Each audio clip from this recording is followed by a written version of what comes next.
આજનો પ્રશ્ન, એક ગ્રામ્ય વિસ્તારની 2000 માણસોની વસ્તીમાં 300 માણસો નિરક્ષર છે, તો નિરક્ષરતા કેટલા ટકા છે? આપણે ટકાવારીનો પ્રશ્ન છે, બરોબર. અને આપણને ખબર છે કે ભાઈ ટકાવારી હર હંમેશા 100 ઉપર થાય, બરોબર. તો અહીંયા તમે બે રીતે દાખલો ગણી શકશો. એક આપણે ત્રિરાશિની રીતે જોઈશું અને એક આપણે સૂત્રની રીતે જોઈશું, બરોબર. તો પહેલા સૂત્રની રીતે શું થશે તો કે ભાઈ નિરક્ષર છેદમાં કુલ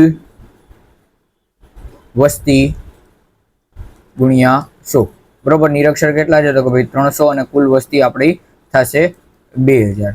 શું થશે? અને એને ગુણ્યા 100. 0 0 0 અને 0, આપણે 3 0 ઉડી જશે એટલે શું થશે? 15 2 30. એટલે આપણો જવાબ કેટલો આવશે તો કે ભાઈ આપણો જવાબ 15% આવે, બરોબર. શું થશે તો કે ભાઈ બીજી ઓલામાં તો કે ભાઈ કુલ અને એને સામે નિરક્ષર.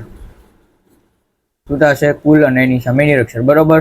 શું છે તો કે ભાઈ જ્યારે 2000 કુલ વસ્તી હોય ત્યારે નિરક્ષર કેટલા? 300 થશે. તો આપણે 100 જ્યારે કુલ સંખ્યા હોય ત્યારે નિરક્ષર કેટલા? ચોકડી ગુણાકારી કરીએ તો 100 ગુણ્યા 300, 100 ગુણ્યા 300 છેદમાં 2000. 0 0 0 0 0 0. શું થશે? 2 15 30, બરોબર. એટલે આપણો જવાબ કેટલો આવશે? 15% આવશે, બરોબર. તમે ત્રિરાશિની રીતે પણ કરી શકો અને તમે સૂત્રની રીતે પણ કરી શકો. આ પ્રશ્નનો જવાબ તમારે કમેન્ટમાં આપવાનો છે. અને આવા જ પ્રશ્નો માટે ફોલો કરો ઇન્સ્ટા અને યુટ્યુબ પર. અને વિડીયો ગમ્યો હોય તો લાઈક કરી શેર કરવાનું ભૂલતા નહીં. જય હિન્દ, જય જય ગરવી ગુજરાત.